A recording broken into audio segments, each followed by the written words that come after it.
Hello and welcome back to another episode of LMScast. My name's Chris Badgett, and today I'm joined by a special guest, Patrick Stiles from Vidalytics. You can find Vidalytics at vidalytics.com. And what it is it's a video hosting platform that has a serious analytical backend and really differentiates itself in terms of giving intelligent data around how those videos are performing, among other cool benefits like the, I believe it's called mobile only play and mobile autoplay. And we're going to get into all that stuff. But Patrick has a really interesting journey, and I really love some of the problems he's solving for marketing and sales, but it's also super relevant for course creators in terms of video content, video lessons, video sales letters, of course, and those types of things. But first, Patrick, thank you so much for coming on the show. Absolutely, man. So happy to be here. Yeah, it's good to hang out with you. As I interview a lot of different people, but you're another software CEO type like myself, so it's fun to interact with somebody like that, and also with somebody who's even more passionate than I am about video. So, yeah. But before we go there, though, let's for the listener out there, can you tell us a little bit about your background? Because I see you've done a lot of different things, and it's evolved. And so have I. And I ended up in the software world. I used to run sled dogs in Alaska for a while. I used to carry my video camera everywhere, and I never knew it would all come together in online education. But what's been your journey? Yeah, so I remember being like 20 years old and going to my dad and being like, what should I do with my life? And he was like, go work at a company for 40 years, get a gold watch, and retire. So obviously I was pretty much on my own, but from a very young age, I was told I should go into sales. So like when I went to college, I was like, I want to major in sales. And they're like, that's not a degree. And I was like, okay. So I really kind of fumbled around school. Like I dropped out of high school. I tested into college when I should have been a junior in high school. College level all around. And then it took me 9 years to get my degree. And during that time, I just tried a lot of things. And it was mostly commission only sales jobs. I was always kind of like chasing like the big paycheck and stuff like that. So I had a wild ride there, but I really kind of hit my stride when I got into recruiting. And it was funny because I was always trying to get my friends jobs, and it always was a disaster because all my friends were idiots. And so like, if they did get the job, they would like quit after a week or something like that. But recruiting, contingency recruiting, is something where you can make a lot of money. It's not high pressure. It's built on relationships. It's kind of consultative. And I got to see inside people's careers, their progression, and then of course inside companies and stuff like that. So in 2008, 2009, I got fired twice within a 6-month period. And in recruiting, you go and work for a company, they take 60% of the revenue, and all they give you is a telephone, a desk, and a computer. Maybe you can do some cross deals with somebody else in the office, but that's only if you're in the same area, in the same region, blah, blah, blah. So when I got fired for the second time, I was like, I'm going out on my own. And as I walked out of the building, I was calling my top client, and I was just like, hey, I just left my company. I'm going to be with a new one on Monday. I'll give you a call when I'm there. And I was like, all right, so when am I going to name this company? And that's how I became an entrepreneur for the very first time 8 years ago. And like, I was terrified when I went out on my own, but then I started closing deals, and and it was great when I didn't have to give up 60% to the house, because these deals were worth at least 20 grand or up. So, after a deal or two, I wasn't really worried about money, but I got very, very bored. And I realized that I wanted to do something that was analytical and creative and gave me the freedom to travel.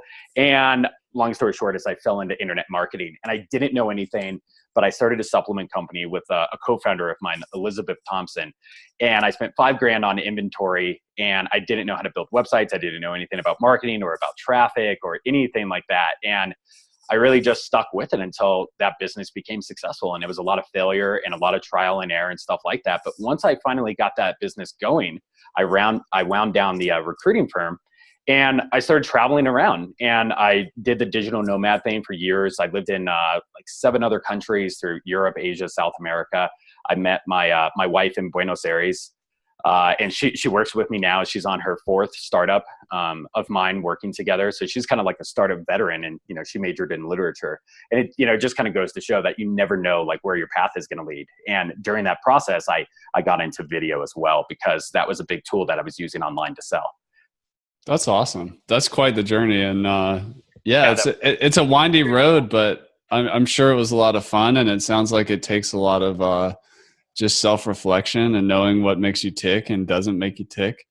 And Yeah. I appreciate that journey. I have to ask, in terms of like the supplements and Buenos Aires, were you influenced at all by the 4-Hour Work Week by Oh Tim yeah. Ferriss? Yeah. Yeah. Yeah, it's funny because I read that book, and 3 weeks later, I spent the 5 Gs on starting Zen Life, my supplement company, my first one at least. And like, I read that book, and it just hit me at the right time. And what's funny is when it came out in 2007, I used to go to the bookstore and just grab a bunch of books. And I was really into like day trading and financing because I thought that was going to be my path. And I saw that book, and the headline caught me, and I bought it, and it sat on my like desk at home for like a month. And then I wanted to buy like a really expensive book, Security Analysis, like the one that like got Warren Buffett started in investing. And so I decided to return the book. And then like a year or two later, I actually got the audio of the book and I read it. That's another thing I learned, is that I'm much better at audio than I am at sitting down and reading. But I was kind of pissed that I was like, man, I had this book. I could have got started 2 years earlier. I'd be so much farther along. But, who's to say that it would have spoken to me at the right time, or I would have been like, oh, that's cute, but I'm not going to try it. But when I heard it, I was recruiting, and he was talking about, just being really kind of sucked into these things, being busy, not being able to get away. And, and he talked about traveling, which, was a lifelong dream of mine. So it definitely influenced me. But we came up with 50 ideas, and we wrote them on like my mirrors. I had all these like kind of like closets in the place I was living at the time with like mirrors on them. And we wrote all the ideas from like ceiling to floor of what we could do. And we came up with like doing yarn for people like in the craft space, or doing spicy chocolate. And those were our first two ideas, and we priced them out, and we tried to go into those industries, and we just got a bunch of resistance, and we were like, how's this going to work? And then me and my partner, we had been taking these supplements based off of the book, The Mood Cure, like GABA, L-theanine, lemon balm, skullcap, holy basil, those things. And we knew that like they worked for calming you down. Like it was a very immediate effect. And I was like, well, this is a killer product like that we could formulate here. And then we looked, and there was competition out there, and we thought we could beat them and stuff. So competition can be a very good thing, because you don't want like, either you're going to be a pioneer and like, pave the way like an Uber, as somebody that's never done something before, or there's a reason there's nobody doing that, and it's a graveyard. So that's how I wound up into supplements. Super cool. Super cool. Yeah, that book had a big influence on me. And I think a lot of people just around 2008 or wherever that was, early days of the internet. And I was 2010. So, was it 2010? Yeah. Yeah. Me, I think it came out in 2007. Yeah. Yeah. Yeah. It's funny. And I just think about that. Like, I don't think Tim Ferriss at the time realized how big of an impact that would have. And it really impacted a lot of people in a lot of interesting ways. Yeah. I've never read a book that actually changed my life in such a dramatic fashion in such a short time frame. And when I was living overseas, it was just like, hey, what are you doing here? And like, there were so many like, young guys and gals. But it'd be like, yeah, I read the 4-Hour Work Week, and then I got this idea. I started this business. Here I am in Bangkok, or Barcelona, or wherever we were.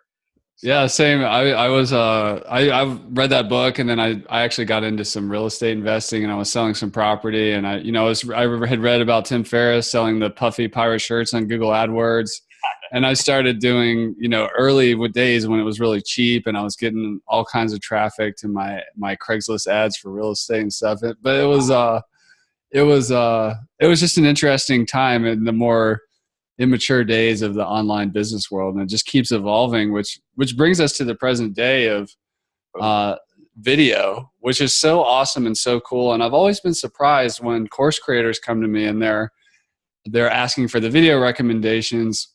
Pretty much right now there's like 3 things that I see people doing predominantly, which is Vimeo Pro, Wistia, or an unlisted YouTube video.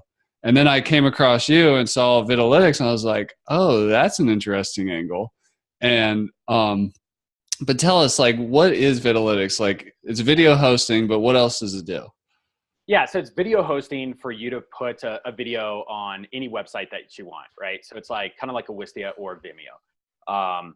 But beyond that, it gives you, bar none, the best video analytics anywhere in the world. And it's not just for marketers, although that kind of was the idea when we built it, because I used, a lot of videos to sell. But So you can see things like where people are buying, or like where people are taking an action, if that's even going to the next like lesson or something like that. You can see where people are skipping, rewinding, and of course where they're dropping off in the video. And you can bust that out across first-time visitors, repeat visitors, devices, browsers, their location, or their traffic source, and some things like that. You can change the dates. You can also click a button and have two video graphs side by side.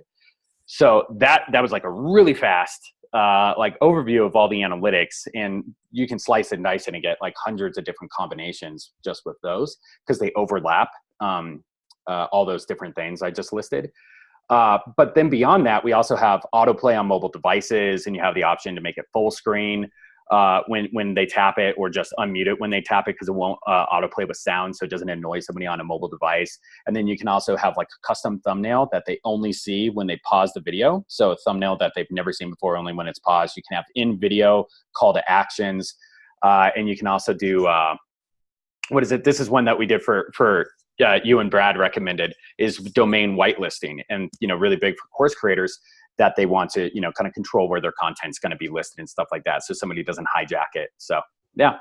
That's super, super cool. I kind of want to get into some of those features a little bit, because we talk a lot about the dirty little secret of membership sites, and we've pretty much built LifterLMS around the concept of engagement, because traditionally in the online course and membership site world, there's a lot of focus on the conversion and getting the sale and the paywall and locking down the content, which is very important. But what people didn't talk about much is what happens afterwards, which is where people buy a course and maybe get into a lesson or two, and then they abandon the product. And that's a big problem. And it's, it's not very sustainable if you're the course creator, the business owner, for that to happen.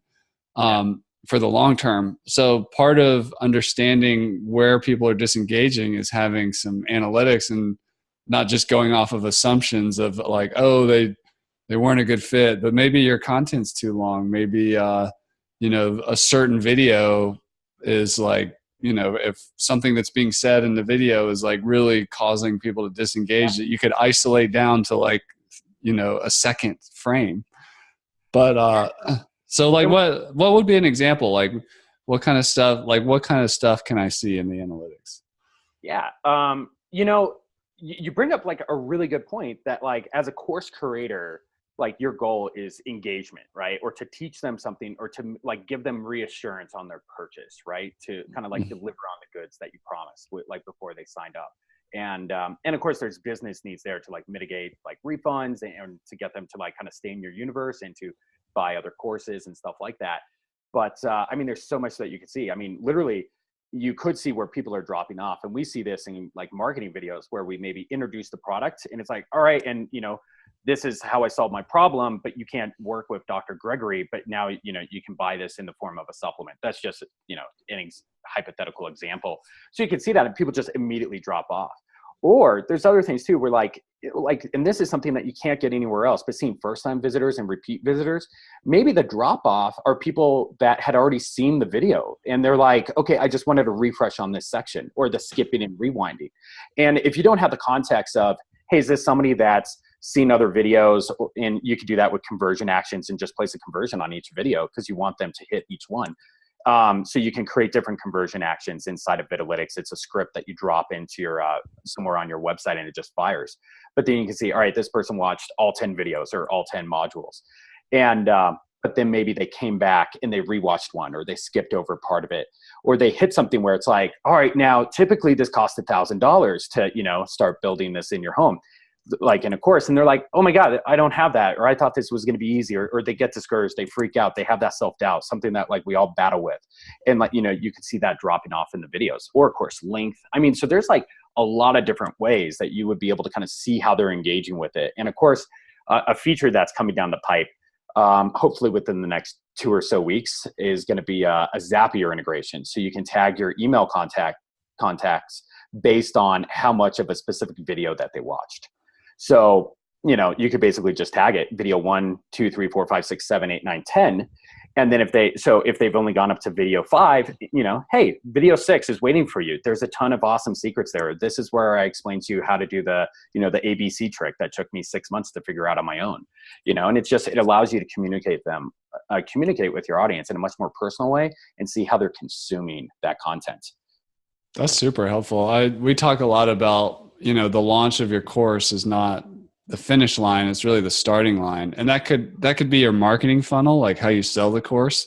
So you could be looking at if you have a multi-step video sequence, sales letter, I mean, that can always be optimized. And to think that the first version, your first shot is one and done is just it's an immature way of looking at it. If you haven't done a lot of sales online, I mean, everything can be optimized to the nth degree. And even sometimes just a little tweak here and there that you can actually pull data on and realize that you need to do can have, exponential impacts on sales. But also on the other side, inside the course itself, you may realize that your lesson videos are just entirely too long and you need to break them up, or you need to break your course up into multiple mini courses. And just because if you're losing 75% of the people, 25% through your lesson, it's not really a problem. I mean, imagine teaching in a classroom for an hour and then 3/4 of the people are literally gone before you're, done. That would be a disaster. I mean, that's public speaking, and I would be like, whoa, wait, what's going on? Should we put this up to Q&A? I want to teach what you guys want to learn or what's going on here. Absolutely. Yeah, or if all your modules are kind of free rein, I know a lot of LMSs kind of go like module by module, and by the way, that always like annoys the hell out of me. But because I want to get to the goods, right? But I don't know actually if that's a good idea or a bad idea. But if they're all open, right, and somebody could go and watch whatever they want, then like you would also be able to say, all right, these are the most popular videos. These are like, so it's like what you promised them when you were selling them, but then they got into your course, and that's actually what caught their attention, And maybe it's the easy stuff, or it's the stuff that they think is going to like solve their problem. But as the expert, that they really need to know these other things, that the fundamentals or something like that. So it's like a lot of people talk about like designers maybe when they're starting marketing, and they're like, oh, I need a good designer. It's like, you probably need a good copywriter and then a good traffic person, because those are kind of the fundamental elements of getting something to convert. And there's a lot of ways to skin that cat, but and just kind of goes to show that people don't always know, like they don't know what they don't know, and they maybe don't know what they need. So it's kind of like a tough love thing as well. But yeah, the analytics are there to show you. And then of course, and you were saying this earlier, if they're going from course to course to course, and and then it's like, oh, they got a plus play, and there's kind of that resistance on the tech side. You could also have the autoplay features in there, so it automatically starts playing for them, and they're like, oh, well, it's starting, I'll just get into it. Like with LifterLMS, there's an auto advance feature you could turn on so that when they click the mark complete button, I'm done here, it moves on to the next lesson. They don't have to navigate to it. But especially if they're on the phone and they're done and they move on, if that could just auto play up, I mean, that's how everything works now, like YouTube or whatever. It just keeps going infinitely, and you stop it when you want to. Yeah. And, it reminds me of like the gym. So I have a buddy who's like super fit. He's older, and he's like, 80% of working out is just showing up at the gym. Yeah. So like I would do that. I'd be like, really, really tired. And I drive to the gym, and I walk in and be like, all right, well, I'm here, kind of tired. I'm going to start with some cardio and warm up. And then I'd have a great workout once I got into it and I got pumped. But it's kind of like that with the online courses. It's like, oh, well, the video's starting, I'm already on the next module, or I just see it. So, and that could also be something where you try to rig like the beginning of your videos a bit differently, where you almost do it like a VSL, a video sales letter, where you kind of, do a lead, and you kind of say like, hey, we're going to, and like kind of preview what you're going to teach them, and kind of tease them a little bit, and like, and maybe bring them into a story and then lead into the teaching or something like that. But those are all things that you could try to play with inside of your courses, and then see that data in Vidalytics to see, if it moves the needle, and is it going to really help you build your audience and like their affinity. And I know that I've bought tons and tons of courses in all different areas, and it's like I buy them, I have the best of intentions, and then I never watch them, and I'm like, oh, and that's the worst thing, because I'm like, oh, I wasted that money. I don't want to go back to that guy and ask for a refund. Oh, I let myself down. I need to be trying harder, and it's like all this stuff starts like, kind of turning around in the head. But it's like, and so if somebody has those feelings associated with your course, do you think they want to buy the next one? I would think probably not. I mean, you know better than I do, but. I mean, that's the sustainability factor that people don't talk about. It's like, yeah, you might sell a lot of units, but you want a repeat customer. You want them to refer your course to their friends. I mean, that's sustainability. But if they're not they're not finishing. You may be good at launching and stuff, but it's not really sustainable, and you're just launch dependent. Exactly. That's a great point too. And then they're on that treadmill of, or that, you know, hamster wheel of never ending launching, trying to get new people in, because people are just piling out of it in droves, you know? But, yeah. The best marketing is a good product. I mean, it's important to never forget that. a lot of people do. So, yeah. Yeah. I want to touch on reporting a little bit.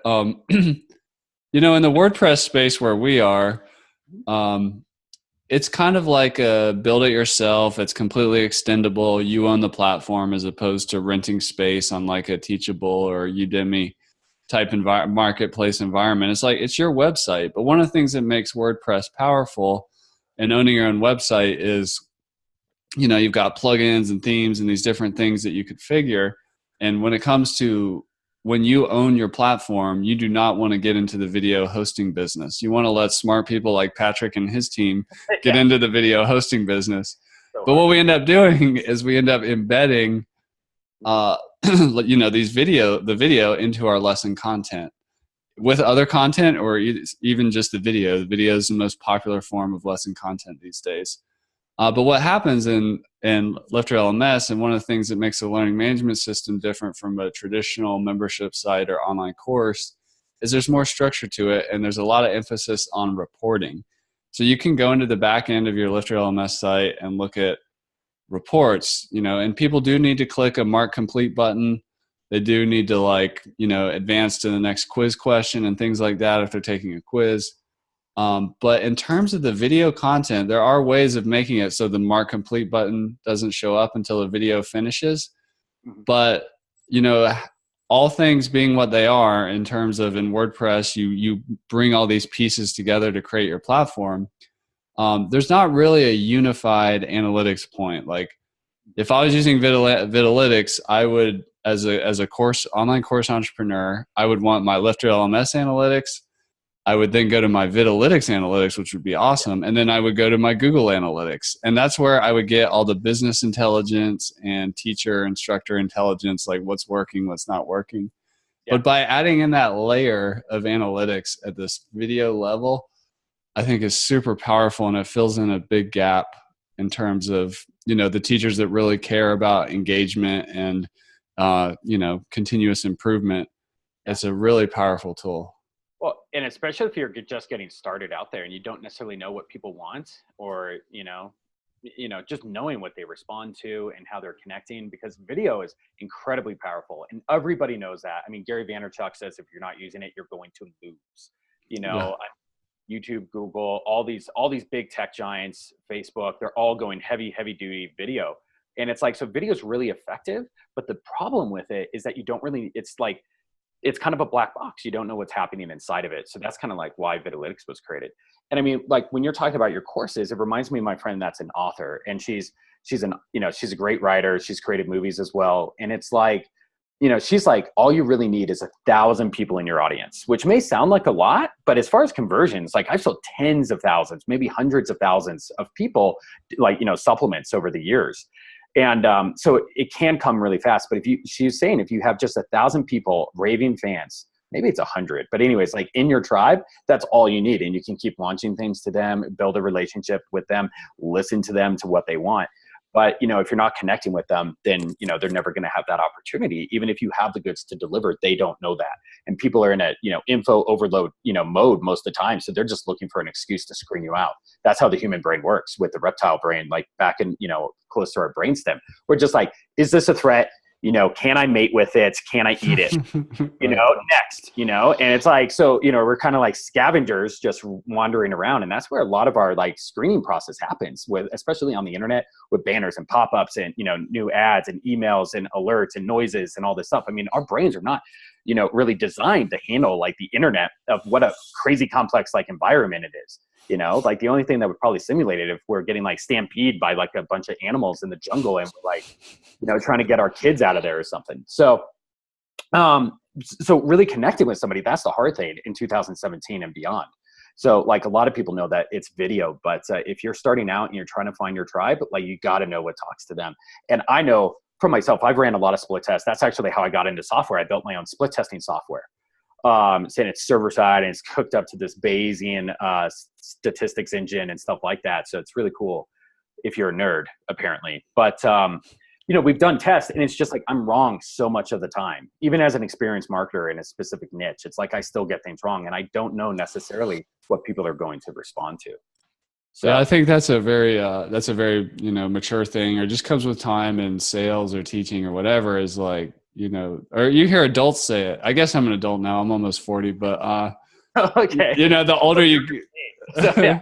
the older you get, you know, you know, older people say they realize how much they didn't know. So having an open mind about and challenging your assumptions are really critical when it comes to sales and teaching. For sure. And I mean, we've had this experience in Vidalytics where like I do a webinar with somebody and I'm just like, hey, we got this awesome platform. We're going to do this. And then I threw in all these bonuses on like, you know, my background, like copywriting traffic or like, you know, some things like that. And people sign up and they're like, hey, I want the bonus. We're like, hey, do you got any videos to put in Vidalytics? And they're like, no, I want this bonus. Like this bonus sounds awesome. And it's like, okay, got it. You know, but that's like what communicated to that person, you know? So anyway. Yeah, that's super good stuff. I want to go to another feature you were talking about, and like, let's bring it to the course creator. Boom. In video call to action. Yes. Like if I'm in a lesson, I've already bought the course and I'm in lessons 3 or whatever. What kind of things can I do with an in video call to action?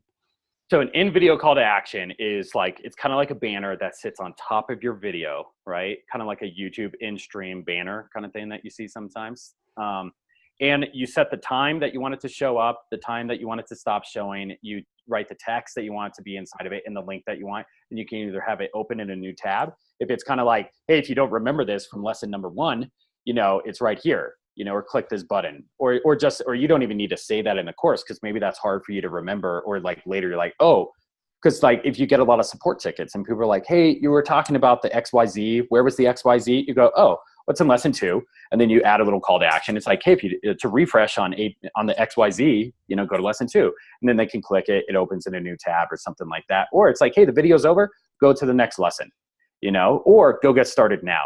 Or it's like, hey, I got this bonus, or I'm doing a webinar this weekend, or like whatever it is. I mean, you can sign up for your coaching call now. Click this link. Exactly. Yeah. It is. Yeah, and it just takes them to another page. Wow. So there's a lot of stuff that you can do there, like kind of dynamically and stuff. And when you think, like, it kind of reminds me of SEO. Like you see it a lot on a site like TechCrunch, where they'll be talking and they'll be like, you know, Mark Zuckerberg said like, you know, this last year, and they have a link to that article. And they have all this like complex linking like on their site, you know, to past articles or sometimes outside articles and stuff like that. But to really create something kind of dynamic, you know, you can do that with in video call to actions for your courses. Because when you think about like a classroom, people like, it's never linear, you know, and there's always questions, you know, and there's always some guy that's zoned out, or like, you know, he asked a bunch of questions that he forgot last week, or whatever it is, you know, but it's like, you can really kind of like add that personal touch and that more dynamicism into your courses with stuff like that. So that's super cool. And you can put any link you want there. So that could be like a download link. You could be giving people like worksheets and all kinds of stuff, like from Dropbox or whatever. It's that's really interesting. Some people in the online course world or the instructional design world, they use authoring tools to create video lessons that have these things on top. But what if you could just do it with Vidalytics, and now you don't need to learn another tool. You just upload it to your video host and layer it on top. And I love what you said, because I'm a big believer in constantly making things better. That if you get a bunch of questions, instead of having to remake the whole video, perhaps a little like, you'd be like, okay. And it also reminds me of kind of like the blogging world as it matures, and blogging and deep linking and all these things. I mean, if I write an article, I'll link to all kinds of stuff and past articles and stuff, but video is just like one thing, just moving. But this is like, it's behaving more like the internet, or, you know, the hyperlink, if you will. So yeah, that's cool. And it's kind of like say you see a big drop off in your video at a certain point, you know? Yeah, you'd be like, before you go. Yeah, exactly. Hey, before you go to the, or like, hey, like to skip this lesson, go to the next one or something like that. And it's like, you could also see like, hey, are these people that converted as in, or like, you know, completed an action, right, of going to the next video? And if they're not, you're like, geez, they're like dropping off here. they need to go to the next video. I know they're not, because Vidalytics tells me this. You can just pop in a call to action right there and send them to it. So, and then another thing that we talked about earlier was the custom pause screen. So you have your thumbnail of what's on your video when you show up. And that's like just the plain old thumbnail if you don't have autoplay. But then you click it and it starts playing. And if you kind of know that maybe these people are, or you suspect they're dropping off for a certain reason, you could upload a thumbnail that just says like, like, hey, don't quit now, or go, like listen to this in your car with audio, or, whatever it may be, just anything. Or just like, skip ahead to the next lesson, or don't worry, this is like something or something like, don't worry, this is as hard as it gets. This is the worst part. It only gets better from here. Whatever you want there in that video. Or it's just like you made a commitment to yourself. I don't know if it has to be so much motivational, but those are what's coming to me right now. But that's another opportunity that nobody ever utilizes, because that feature doesn't exist in the wild. I've seen it on some hardcore VSLs that people hacked it in, but they had a developer hand code it. But it's like, it's a lost opportunity. If somebody pauses your video, what are they saying to you? They're saying like, no more, not now, or like, I'm bored, or I'm overwhelmed, or something like that. So it's like, what message do you want to say to them when they're pausing? I think that is a huge opportunity. That is really neat that you picked up on that and built something there. Like, because normally the video pauses and it's like, and that's it's like, like, what are they going to do? It just pauses mid-frame. And it's just like, okay. And they pause it, and then like, it doesn't interrupt their thought cycle of what they're doing. And you could add something, like, black with red lettering, or something that really like, grabs their attention, or something like that. Yeah. So in the future, we're going to add links to that as well. So you could actually say like, hey, go to the next lesson, or, have a refresh, or whatever it may be. So. Awesome. Super cool. Well, if you're out there listening or getting excited about this, head on over to Vidalytics.com. We're not done yet. I just wanted to say I'm getting pumped learning about all these things and talking about video for courses in new ways. But if you want to check it out, head on over to Vidalytics.com, and we'll talk about that more in just a little bit. But I want to ask you, Patrick, what are some, like, when someone has a course, they do have a VSL or a video sales letter, or if they're not necessarily a quote advanced marketer, they might not have like this funnel. They're just going to have like a course description page on their learning management system with a video on it. Mm-hmm. In all your A/B testing and video analytics, just in general terms, if you could provide general advice to an expert out there, what are some best practices about a sales video? Yeah. So I would say if you're like just starting out, like what you probably should be doing is boiling down like the biggest like benefit that your people get from your course, right? Could you give me an example of a course that like is pretty common, like a space that a lot of people are in? Yeah, we had mentioned in the pre-chat something about detox. So like healthy living, like let's say a detox course is an example. Okay, sure. Detox is tricky too. But it's like, because detox, like it can affect energy levels and it can affect weight loss because your body actually stores toxins and fat if they're fat soluble. So like, especially if your body's overwhelmed with toxins and you're eating a bunch of crap, it's just going to push those toxins into the fat to like deal with later. It's almost like credit card debt. They're like, I can't do this right now. I'm going to put it off for another day. Right. So then if you start losing that weight, you get a bunch of toxins released into your system. So like, and maybe that's something that people don't know, or it's like, or like, you got to go with like how mature the market is too. And I mean, so it could be like, well, a lot of people think detoxes are BS, because maybe they've tried one or it just doesn't make sense. So it's like, you got to come at them with something like, what is the biggest benefit? Is it going to be weight loss? Is it energy levels? Is it going to be feeling better? Is it going to clear up their skin? Is it going to make other things go away, like maybe rashes or aches and pains, or like, trouble sleeping, all these different things. But it's like, you got to kind of decide is what type of detox person are you, and what's your story, and what does your detox specifically target? So, and maybe it's like, hey, all the other detoxes out there are BS unless you attack like the 3 different cycles of your body's natural detox system. And I learned this the hard way from being, 350 pounds. So, and I learned once I was able to turn my detox switch off or my detox switch on, then the pounds on my body melted away, and, so like what I'm doing there is kind of calling out what this is, what this isn't, the major benefits, and then introducing like a unique mechanism, right? Which is the detox switch. And you need to switch it on so your body can actually power through these detoxes. So this one's a bit complicated. So it's kind of hard. But you're doing a lot of teaching while you're selling there. So you're making someone like problem aware or whatever, like, or solution aware. You know, there's that whole buyer's journey thing. And you're teaching them in the actual sale, like, and you're weaving in your own personal story, which answers the question of why should I listen to you? Yeah. So it's like, so in the beginning of a video, I like to kind of boil it down to even more simplistic model. I would just say you need to like hit them between the eyes with the biggest benefits. If you have something like, if it's a mature marketplace and you need to differentiate yourself, you could do that. So something that we used to do was like, how to, reduce your anxiety, fear, panic, and insomnia in as little as 15 minutes without prescription drugs, right? That's a great offer. Yeah, well, that one worked. So it was a bit easy for me to do. So that's one. But it's like, it's giving them the benefits, because somebody that has anxiety, they don't really care, like you don't need to go into it deep. They know what anxiety is. They're suffering, and you can get into that with the story or the benefits and talk about that. But it's just like, hey, this is going to reduce it. It's going to work fast, and you don't have to go on prescription drugs. Or like another one that I've done is like how to fall asleep fast, stay asleep all night, and wake up refreshed and energized with no sleeping pill hangover.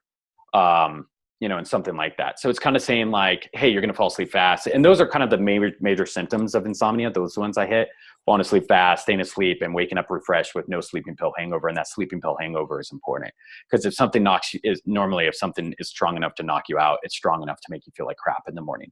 So people want that happy medium. But for the course creator out there, I would list the biggest benefits. And I would maybe, if you need to do any maneuvering as far as like the mature marketplace or what you're selling against, whether it's prescription drugs or insomnia or sleeping pill hangovers and stuff like that, then you do it. And then you go into the story. Because and you should have a story, right? Especially if you're an expert and you're selling courses, like you should be like, hey, I didn't know how to be an Alaskan dog sled, champion until I dropped out of high school back in 2003. And, or something like that. And people are like, what, and I don't know. Yeah. But then you bring them into that story, and in that story, there's the hero's journey, and it's just like, like the call to adventure, and then like the moment of decision, of either I could become an Alaskan dog sled champion, or I could go back to high school and, be a year behind or whatever it may be. So, and people resonate with that. And then also you're providing them a shortcut, and it's like, so like the expert market is really interesting, because it's like you're teaching people how to learn something, and people do not want to learn. That's actually something that like everybody should write down. If you are selling a course and like you're selling information, the information is not the product. The end results is the product. And say you're teaching a language course. They don't want to like study Spanish, right? It's not that you have 17 modules or like this is endorsed by a Princeton professor. It's that they're going to be able to talk to their mother-in-law, right? Or they're going to be able to travel to foreign countries and speak like a native, or be able to find like the local spots and not have to like be stuck in the tourist traps or get like ripped off with high prices and things like that, or it's like that they're going to finally be able to speak a second language, even though that they had failed before and they feel bad about that. And like, and they had all that self-doubt and like, it was kind of like a dream that they had to nix or something like that. So people are really kind of driven like intrinsically for those types of things.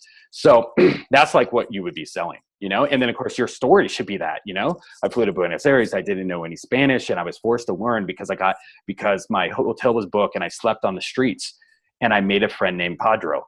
Is that a word? No, Pedro, or something like that. But that's a story that brings them into it. And I'm not advocating like making up stories or lies or like, selling something that's not, but it's like, you need to sell the sizzle of your course. And John Carlton has a saying, it's sell them what they want and give them what they need, right? So what do they want? They want to speak Spanish in 30 days or less. They want to speak Spanish fluently without an accent, and then they wanted the benefits that go along with Spanish, whether it's travel or family or relationships, those types of things. It's definitely like a relationship kind of category as far as like health, wealth, and relationships. So the big three categories that really are kind of humans are primed to go into. And then what do you sell? And then what do you give them? You give them a course that teaches them Spanish, you know? And then that's a really good example for the course thing, because I've tried to learn foreign languages. I don't speak any. I know a few hundred words in Spanish. I spent 15 months in Latin countries. My wife is Venezuelan, you know? So I'm like an abject failure in the area of languages. But it's like, so then when you get into the course and it's just like, hey, you got to teach them a little bit, you know? And like, and how are they going to learn like through a course and make sure that their pronunciation is easy and stuff. So yeah, I hope this is valuable and I'm not going off on too much of a tangent as far as selling in videos. It's a lot. I mean, it's a big question. I mean, video sales letters is a big question. So I appreciate what you're saying, and really focusing on the results and the storytelling, and you know, I love that quote.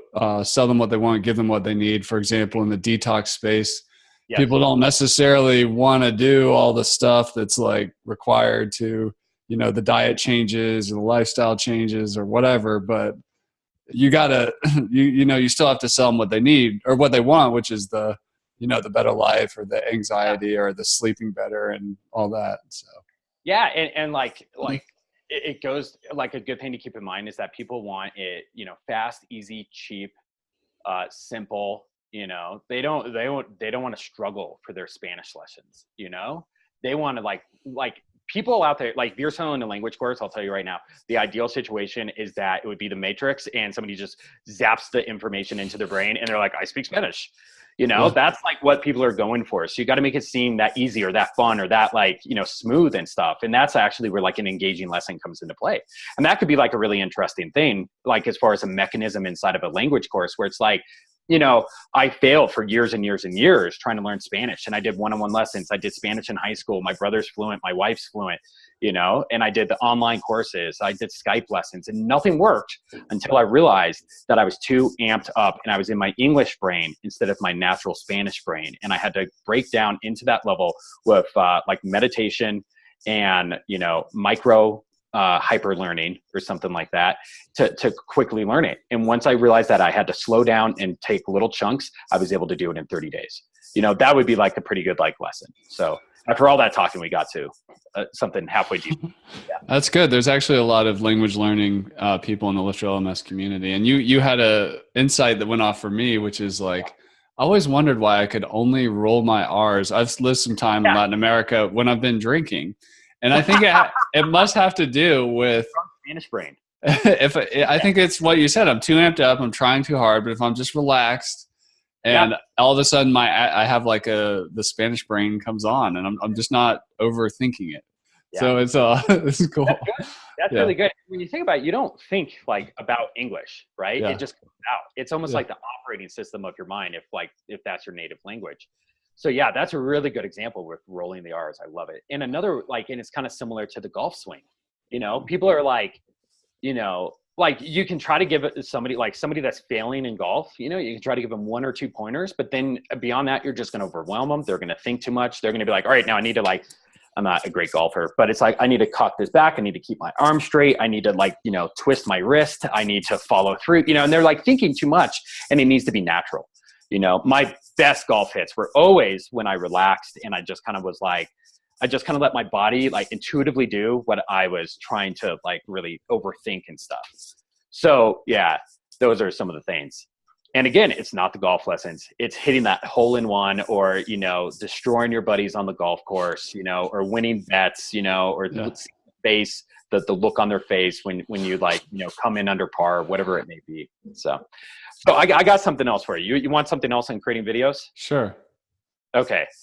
So this is really cool. My buddy Andrew Contreras taught this to me. Andrew's he's probably a top 100 copywriters in the world. He's created offers that sold $125,000 a day. So really, really, really good guy. And so one of the things he'll do is list all the objections, right? And I think he learned this from Agora. I'm not sure. So maybe you need to give them credit, but like list all the objections. And then you order them in like the order that they will feel them when they come to your page. And it's like, where am I? What is this? Who are you? Why should I listen to you? What is this about? You know, so those are kind of the first ones that happen all instantly. So it's like, hey, I'm Patrick Stiles. I'm a Spanish expert, you know, and like you dive into it. and it's like, and in the next 15 minutes, I'm going to teach you more Spanish than you've learned in the last 15 years or something like that, like big promise. But then it's like, it's going to be like, well, I failed at Spanish before, or I took Spanish in high school, or, you know what, I'm well into adulthood and I don't have that childlike brain to absorb information, so those are the objections that they're going to be feeling as they go through this. How much does this cost? Is this a lot of work? I don't have time for this. I don't want to learn online, or I want to interact with somebody one-on-one, or how am I going to know if my pronunciation is right? Like, how can I learn in an isolated bubble? So these are like the things that they're going to be going through as like you kind of like bring them through the, like through your story and introducing them to your course and selling the sizzle, and then like making an offer, maybe doing a price drop, doing a guarantee, doing testimonials, removing risk, asking for the order and taking the close. And it's just like all those things. It's like, well, you know what, my wife's going to be pissed, or, you know what, I don't have $500 or whatever the course costs. It's like, hey, well, we have payment plans, or it's like, hey, we have a 90-day refund period, or we have a guarantee, fluent in Spanish in 90 days or all your money back, or something like that. So guarantees sell like crazy. Or that social proof. It's like, well, how do I know this works? Or who else have done this?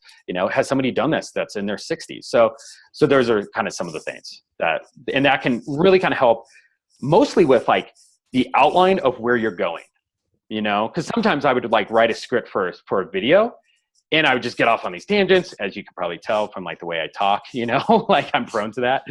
But it's like, you write, and then it's like, and then I just have all this writing, right? And it's like, how do all these pieces fit together and stuff? And it's just like, it's like I try to build a house without a blueprint, but if you tighten it up and it's just like, hey, this is where we're going. So I love that, working backwards from the objections. And most course creators or experts or whoever, service providers, they know what those objections are because they've heard them many times. So they like, it can be, if somebody's like, what are the benefits? Like that almost sounds harder than like, well, what do people who are concerned about buying your product? I'd be like, oh, well, it's this.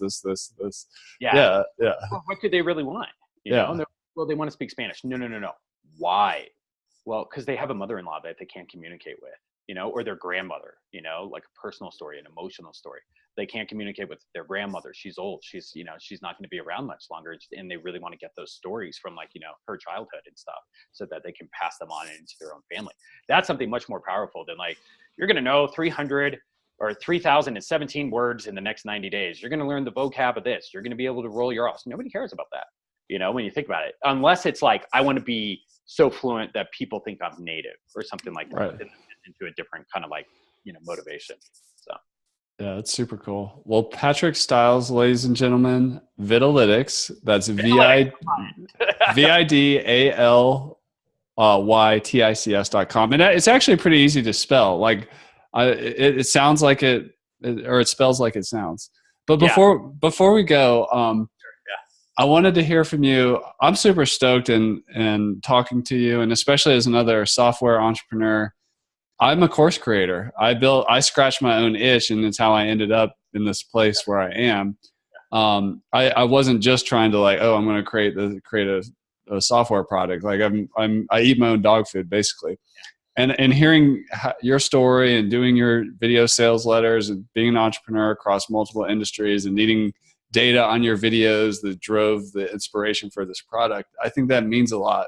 It means you're really in touch with the core problems that your products works on and solves. So if somebody wants to, get started with it, like, what do you recommend? How does it work? Oh, well, so there's a free plan, right? So it's totally free to use. The free plan comes with 500 plays a month, which can be a whole lot, right? If you're a course creator, and plays. So a lot of other people charge a bandwidth, and I always found that super confusing. Like, even if I knew how long my video was and the average engagement, it's like, I got to build a spreadsheet and then it's going to be inaccurate. But you probably know from your Google Analytics or your LifterLMS, like analytics, that, like how many people are going to come through and watch this stuff. So 500 plays right now is free with Vidalytics. It just has a logo on it. And if you want to, so our logo, and if you want to remove that logo, it's just $10 a month. And that's a great way. I really commend you on that. Just giving people a free entry point to try it out, test it out. It makes a lot of sense. Yeah.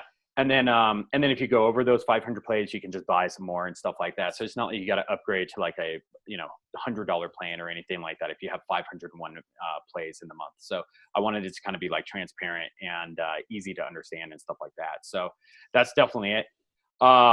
And we're actually thinking about jumping into the expert space with like a YouTube channel and a Facebook group and stuff like that. So I'm curious what you would think of us doing that, Chris, since you're like kind of on the other side of like this industry.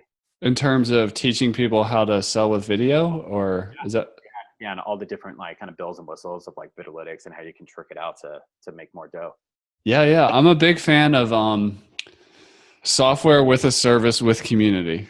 So like if you can add that layer of, you have this, you're talking about like building a community of people who are getting really into video analytics and or just, or just to the extent that it makes money. And then they're like, hey, great, the video's done.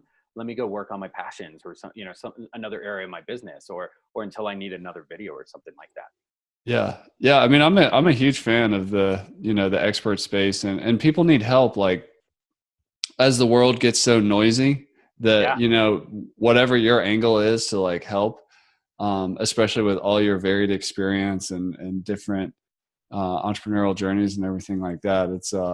I think it's a great idea. And that's building community is a huge part of what we focus on. And we really listen to our community. Our core product is also free at LifterLMS. So we have a ton of free users. We talk to them, we engage with them. We've got the Facebook group. The number one thing that people look at before they buy our software or download the free plugin or buy one of our add-on bundles is our free demo course where we're actually teaching them about like, okay, this is how this works. This is how you use this. These are all the different parts. So it's kind of meta, like a course about building courses or whatever, but but so it's software with community and courses. It's a neat mix. So I hope you don't mind me diving into this, but no, go ahead. I wish I kind of planned to do it so it was a bit smoother, but it is something that's been on my mind. So I was going to do like a YouTube channel and like YouTube is good for like social media or like, like kind of as like a search engine, right? To go out and put content on, but that's like a different tool than like, say, when you need to sell on your website or you need something inside of a course or something like that. So do you think YouTube's a good place or do you find better results with like a Facebook group?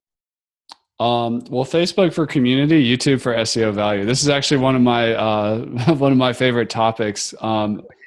As a video marketer person, I've been like a YouTube power user for a long time, not just in selling LifterLMS, but in real estate and some other things. But for us, I think we have about almost 400 videos on our YouTube channel. They don't necessarily get a lot of views. Some of them do, some of them don't. But I know the people that watch a video about like quiz engagement in a WordPress learning management system, if there's like 200 of them, I know those are 200 people that care about exactly what we offer. Oh, yeah. And it just creates an incredible long tail. Like when I do surveys of people, I'm like, how did you first hear about us? It's either YouTube or podcast. So, and you're going to be in both places with this video, but this podcast or a podcast that you go on, like other people. Both. I do both. Yeah, cool. I do a lot of guests. People invite me to talk about courses and other things on their podcast, but this is somewhere around episode 160 on ours. Wow. But I do. For me, I just find personally that podcasts and YouTube videos are much easier than blogging, but I do that too. So I'm a fundamentals guy, so I always try to do like the best practices. But for me, video is kind of my thing, and I really enjoy the community piece too. So, and I've been experimenting a lot lately, actually, with the live, like Facebook Live, YouTube Live. It's live, right? This one's not live, but it is. It does like increase the engagement even more. Or at least all you're doing really is, I think, it is nice like when the audience is there and they actually change the course of the conversation. It's just like having analytics because you're actually adapting to what they're saying in real time, which is cool. Yeah. So that's a big part of the future as well. Yeah, that's super cool. Awesome. Yeah. Well, thanks so much for coming on. For those of you listening to this, Patrick and I are going to do a webinar at which even if you miss it, we always have the replays on the bottom of our site. There's a webinars link. But I really want to get into Vidalytics more and see what it does. I think it holds a lot of potential for course creators, especially those of you out there who are in that Kaizen or continuous improvement mindset. It's kind of like a critical missing piece. So I'm really glad our paths have crossed. But go ahead and head on over to Vidalytics.com and see what Patrick and his team are up to. And thank you so much for coming on the show. I really appreciate it. Yeah, thanks for having me. It's been great. Thank you.